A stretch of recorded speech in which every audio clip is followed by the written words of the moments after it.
শম্ভুনাথ চট্টোপাধ্যায়ের কবিতা। আগের ভিডিওতে আমরা শম্ভুনাথ চট্টোপাধ্যায়ের রঙিন মাছের ঘর এই কাব্যগ্রন্থ থেকে কয়েকটি কবিতা পড়েছিলাম। আজকে আমরা মিরনের ছুরি,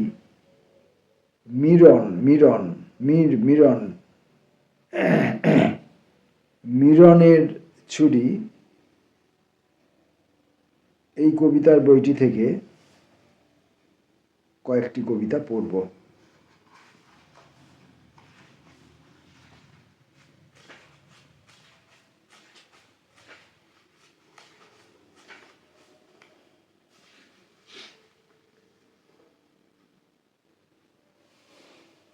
প্রথম কবিতা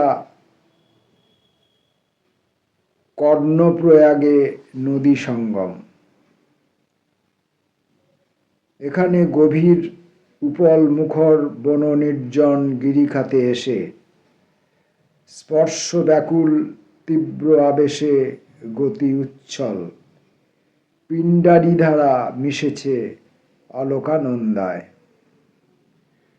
নিম্নভূমির হীন সমতলে মর্ত জগতে বসতি আমার, অপাববিদ্ধ স্বর্গ নদীর প্রিয় দর্শনে এত আকুলতা, প্রণয়বিদ্ধ গাঢ় অনুরাগ আকাশে বাতাসে নীল ছায়ালোকে স্ফূর্ত এমন সুখ শীতকার, বক্ষপীড়ন স্খলিত বসন মুগ্ধ আবেগে ঘন আশ্লেষে এত শিহরণ, মর্ত জীবনে ক্ষণ সংসারে দেখেছি কোথায়।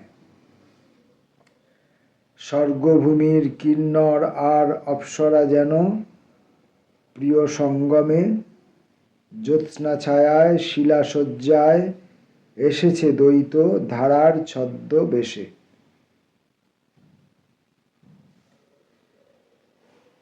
পরের কবিতাটি মিরনের ছুরি। চকিত হিংসার ধাতু এখনো রয়েছে, সেই সর্পমুখ ছুরি। অস্ত্রাগারে অতীতের সন্নিহিত ছায়া ভয়ানক, রহস্য হলুদ আলো দেওয়ালে পড়েছে এসে। তবে কি হঠাৎ অগ্রসর ছায়া থেকে দেখা যাবে আততায়ী মিরনের হাত, আঙুলে কমল হীরা পদ্মরাগ রক্তমাখা নখ। ইতস্তত চেয়ে দেখি, কেমন আশ্চর্য যেন এই রাজপুরী। গোপন ভূগর্ভ থেকে ফিরে আসে অতীতের অন্য এক রাত। সহসা প্রবল ঝড় তীব্র স্বরে বলে যায়, পলাশী পলাশী। সিংহাসনে মির্জাফর, নাকি নীল অন্ধকারে কোনো প্রেত হাসি প্রাসাদে অলিন্দে ঘোরে, ভীত হয় এক চক্ষু খোঁজা।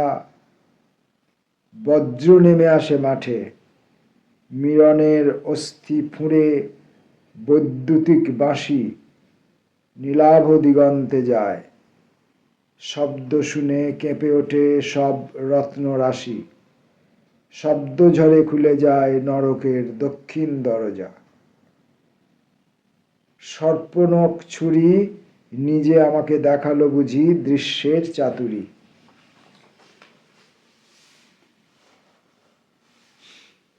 পরের কবিতা হ্রদ। হ্রদ।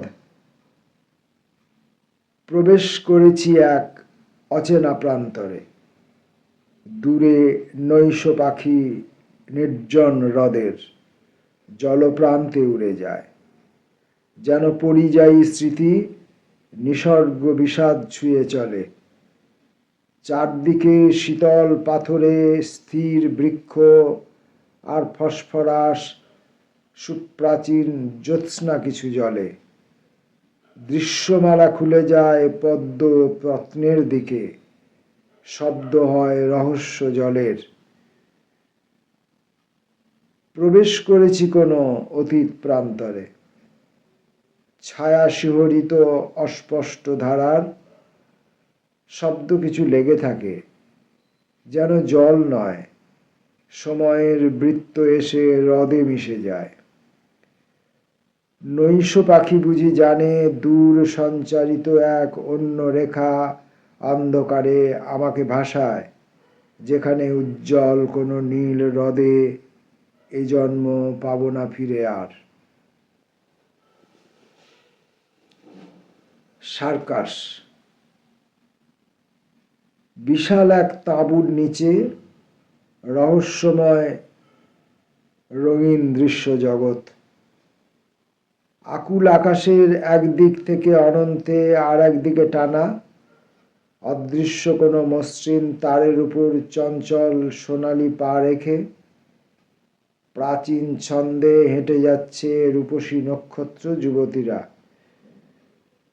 তন্বী শরীরে গোলাপি হলুদ নীল রশ্মি সাটিন আলোর ঝকঝকে পোশাক। তারা নতুন গ্রহের জন্ম দেবে, তাই বুকে জেগেছে আভাস, পিন দুধের বাটি। সুদূর শূন্যের অজানা বিস্তার থেকে কখনো রম্য ট্রাপিজের নতুন খেলা নিয়ে উড়ে আসছে তীব্র ধূমকেতু চকিত উল্কা। জ্বলছে নীহারিকা মেঘের আগুন রিং, আর সাহসী কালো চিতাবাঘ অন্ধকার নিঃশব্দে ছুটে আসে, লাফিয়ে পড়ছে সেখানে। দৃশ্যের পর দৃশ্য ক্রমশ ভেসে যাচ্ছে এক অতল গভীর ছায়াপথের নিচে। আরেকটি কবিতা পড়ব। মিনারেটে নীল চাঁদ। আলাদিন সব কিছু পেয়েছিল জাদুই চেরাগে। ভালোবাসা পেয়েছিল, পাওয়া যায়, জবাব মেলে না। পুরনো গল্পের দেশে কোনোদিন সে বাতাবরণে নয়ন দেখেছে কারো রঞ্জিত হাতের রং হেনা। সেই ছবি কিছু কি দুঃখের ছাপ গোপনে রাখেনি তার মনে? কি জানি কোথায় এক চেনা মুখ বোরখার নেকাবে ছিল ঢাকা। আলাদিন সব কিছু পেয়েছিল জাদুই রেখাবে। ভালোবাসা পেয়েছিল, পাওয়া যায়, জবাব মেলে না। ফকিরের মতো আমি তসবি মালাটি হাতে রেখে সমস্ত জীবন এক প্রিয় নাম স্মরণে ঘোরাবো।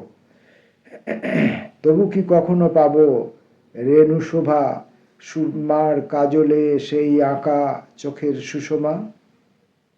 সে তো চিরদিন বোরখার নেকাবে থাকে ঢাকা।